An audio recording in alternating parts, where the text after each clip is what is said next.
The Unhappy Body by Lord Dunsany. Why do you not dance with us and rejoice with us? They said to a certain body, and then that body made the confession of its trouble.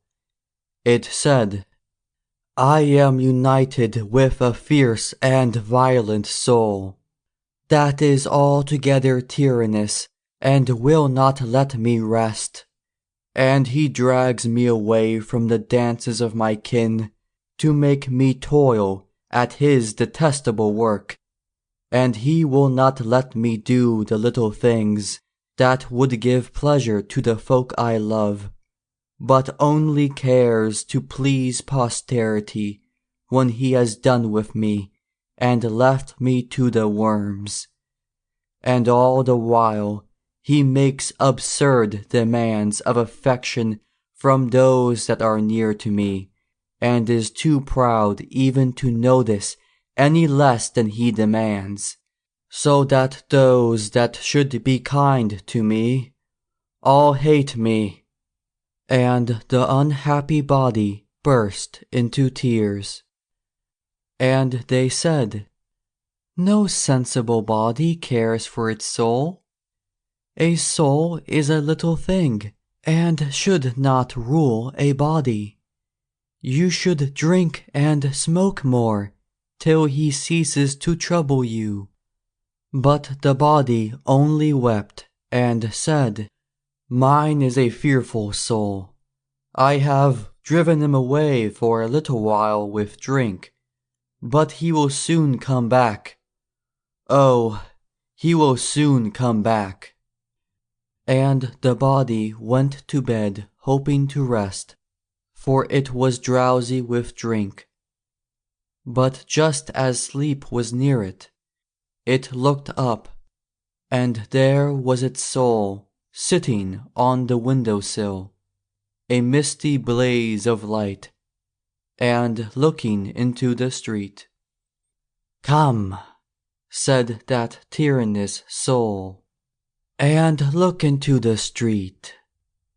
I have need of sleep, said the body. But the street is a beautiful thing, the soul said vehemently. 100 of the people are dreaming there. I am ill through want of rest, the body said. That does not matter, the soul said to it. There are millions like you in the earth, and millions more to go there. The people's dreams are wandering afield. They pass the seas and the mountains of faerie, threading the intricate passes led by their souls. They come to golden temples a-ring with 1,000 bells. They pass up steep streets lit by paper lanterns, where the doors are green and small. They know their way to witches' chambers and castles of enchantment. They know the spell that brings them to the causeway along the ivory mountains. On one side, looking downward, they behold the fields of their youth, and on the other lie the radiant plains of the future. Arise, and write down what the people dream. What reward is there for me, said the body, if I write down what you bid me? There is no reward, said the soul. Then I shall sleep, said the body. And the soul began to hum an idle song, sung by a young man in a fabulous land, as he passed a golden city, where fiery sentinels stood, and knew that his wife was within it, though as yet but a little child, and knew by prophecy that furious wars, not yet arisen in far and unknown mountains, should roll above him with their dust and thirst before he ever came to that city again. The young man sang it as he passed the gate, and was now dead with his wife 1,000 years. I cannot sleep for that abominable song, the body cried to the soul. Then do as you are commanded, the soul replied, and wearily the body took a pen again. Then the soul spoke merrily as he looked through the window. There is a mountain lifting sheer above London, part crystal and part mist. Thither the dreamers go when the sound of the traffic has fallen. At first they scarcely dream because of the roar of it. But before midnight it stops, and turns, and ebbs with all its wrecks. Then the dreamers arise and scale the shimmering mountain, and at its summit find the galleons of dream.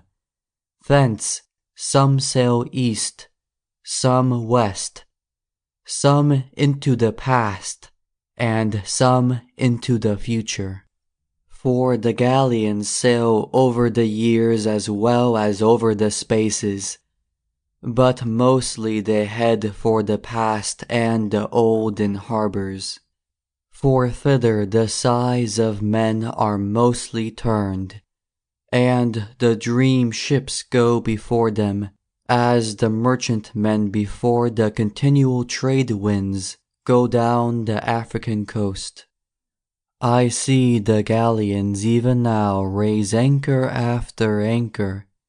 The stars flash by them. They slip out of the night. Their prows go gleaming into the twilight of memory. And night soon lies far off, a black cloud hanging low, and faintly spangled with stars, like the harbor and shore of some low-lying land, seen afar with its harbor lights.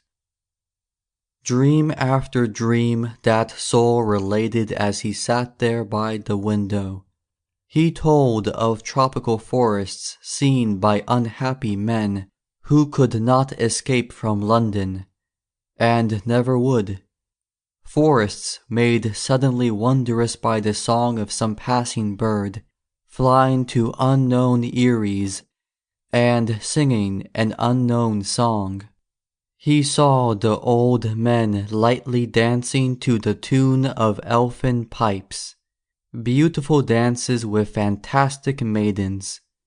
All night on moonlit imagery mountains, he heard far off the music of glittering springs.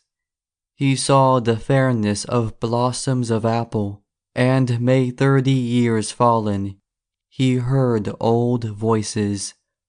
Old tears came glistening back. Romance sat cloaked and crowned upon southern hills, and the soul knew him. One by one he told the dreams of all that slept in that street. Sometimes he stopped to revile the body because it worked badly and slowly.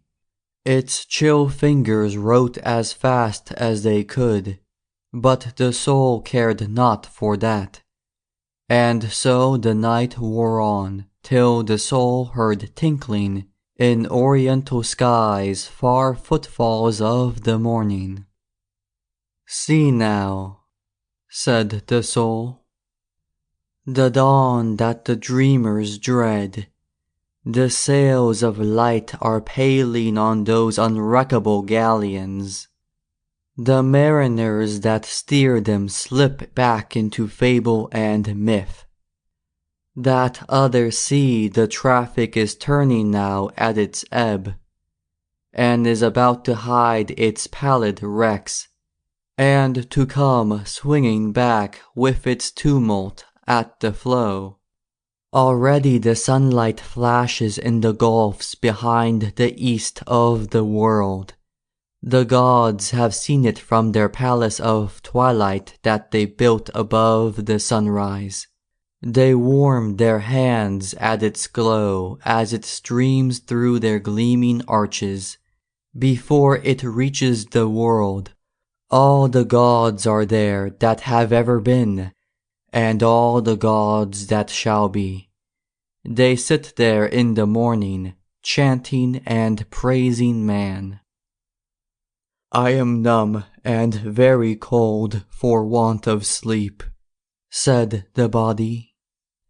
You shall have centuries of sleep, said the soul. But you must not sleep now, for I have seen deep meadows with purple flowers, flaming tall and strange above the brilliant grass, and herds of pure white unicorns that gambol there for joy, and a river running by with a glittering galleon on it, all of gold, that goes from an unknown inland to an unknown isle of the sea, to take a song from the king of over the hills to the queen of far away. I will sing that song to you, and you shall write it down. I have toiled for you for years, the body said. Give me now but one night's rest, for I am exceeding weary. Oh, go and rest. I am tired of you. I am off, said the soul. And he arose and went, we know not whither. But the body they laid in the earth. And the next night at midnight the wraiths of the dead came drifting from their tombs to facilitate that body. You are free here, you know, they said to their new companion. Now I can rest, said the body.